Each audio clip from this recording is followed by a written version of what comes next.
राजस्थान विधानसभा का बजट सत्र प्रश्नकाल के साथ शुरू होगी विधानसभा की कार्यवाही। मुख्यमंत्री भजनलाल शर्मा से जुड़े विभाग और उप मुख्यमंत्री दिया कुमारी से जुड़े विभाग जैसे कि चिकित्सा विभाग, संसदीय कार्य विभाग, खाद्य नागरिक आपूर्ति विभाग, पशुपालन एवं डेयरी विभाग, वन विभाग से संबंधित सवाल जवाब होंगे।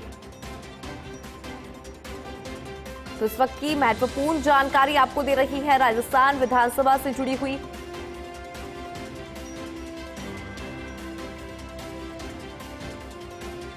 और इसी खबर पर अधिक जानकारी लेंगे senior special correspondent Vinod Singh Chauhan हमारे साथ लाइव जुड़ गए हैं।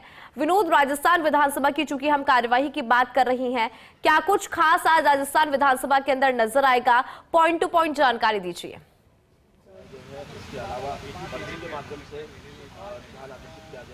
बिल्कुल, देखिए, पहले तो प्रश्नकाल के साथ विधानसभा की कार्यवाही शुरू होगी और आज मुख्यमंत्री से जुड़े विभाग, उप मुख्यमंत्री दिया कुमारी से जुड़े विभाग के अलावा आप देखेंगे पशुपालन, खाद्य नागरिक आपूर्ति, डेयरी, वन विभाग, चिकित्सा विभाग सहित अन्य विभागों पर मंत्री जवाब देंगे, विधायक सवाल करेंगे। और माना जा रहा है कि एक सौहार्दपूर्ण वातावरण में जनता के मुद्दे उठेंगे और विपक्ष भी हावी होने का प्रयास करेगा। इसके अलावा 3 ध्यानाकर्षण प्रस्ताव हैं और 8 याचिकाएं लगाई जाएंगी, यानी विधायक अपने अपने क्षेत्र की 8 याचिकाएं लगाएंगे।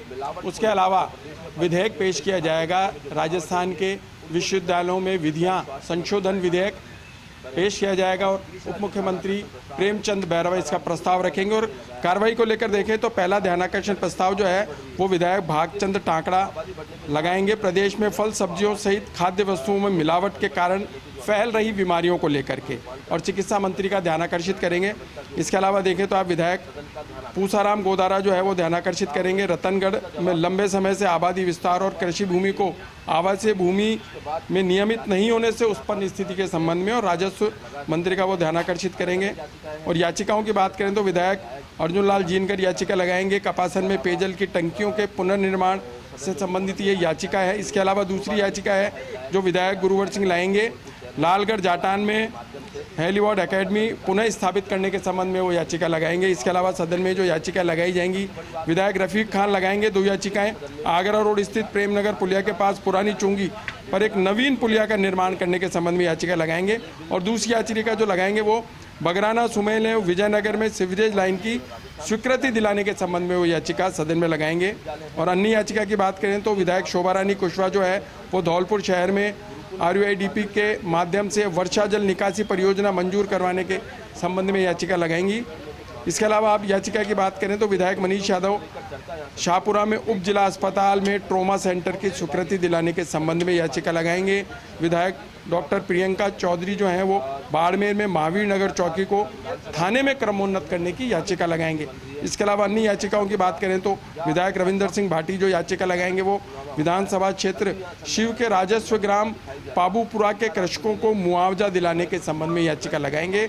इसके अलावा विधायक डॉक्टर ऋतु बनावत जो हैं वो बयाना के घाटोली में मेरथा मिलसाला होते हुए यूपी बॉर्डर तक सड़क निर्माण संबंधी याचिकाएं, तो 8 याचिकाएं अपने अपने क्षेत्र की हैं।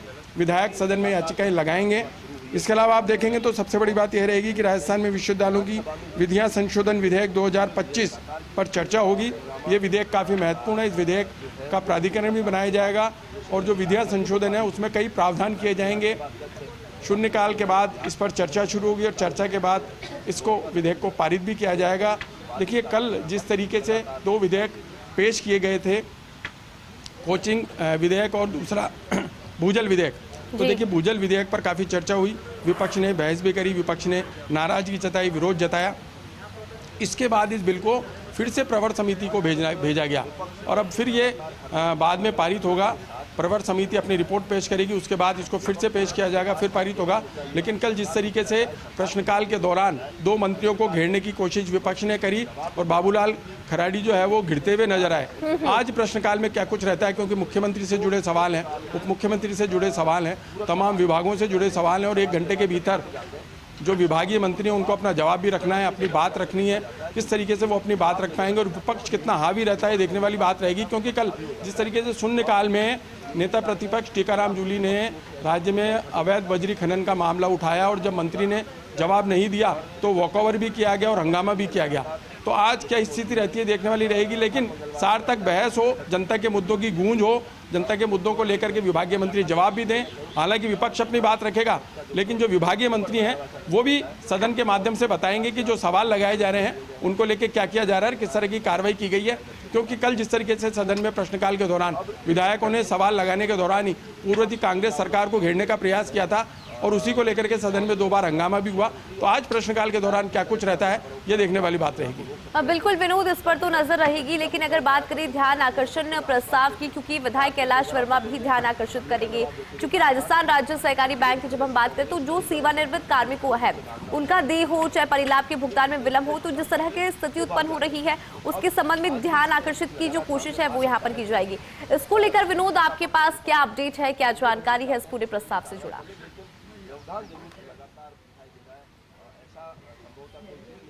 बिल्कुल, देखिए कल ध्यानाकर्षण प्रस्ताव के माध्यम से ही जो बाल मुकुंदाचार्य हैं विधायक, उन्होंने अपनी बात रखी थी और जो स्मार्ट सिटी को लेकर के पूर्ववर्ती सरकार को घेरा था कि 800 करोड़ रुपए का घोटाला हुआ है और उसमें मंत्री ने जवाब में ये कहा कि तमाम तरह की जांचें करा ली गई हैं। अगर आप भी किसी स्वतंत्र एजेंसी से जांच कराना चाहते हैं तो जांच कराई जाएगी, अगर कोई दोषी मिलता है तो कार्रवाई होगी। ऐसे ही देखिए जो पहला ध्यानाकर्षण है वो विधायक कैलाश वर्मा करेंगे। राजस्थान राज्य सरकारी बैंक के सेवानिवृत्त कर्मचारियों को देय परिलाभ के भुगतान के विलंब से उत्पन्न जो स्थितियां हैं उनको लेकर के वो भी अपनी बात रखेंगे। तो 3 जो ध्यानाकर्षण प्रस्ताव हैं वो काफ़ी महत्वपूर्ण होंगे, क्योंकि देखिए ध्यानाकर्षण करने वाले विधायक ये चाहेंगे कि मंत्री उसमें जवाब पेश करें और जनता के सामने एक सार्थक बहस के रूप में जवाब भी जाए कि सरकार क्या कर रही है और किस तरह से आगे की कार्रवाई की जाएगी। तो ध्यानाकर्षण प्रस्ताव भी बहुत महत्वपूर्ण स्थान रखते हैं। उसके अलावा 8 जो याचिकाएं वो लगाई जाएंगी और सबसे महत्वपूर्ण है जो राजस्थान के विश्वविद्यालय विधि संशोधन विधेयक है वो पेश किया जाएगा, चर्चा के बाद पारित होगा। तो आज की कार्रवाई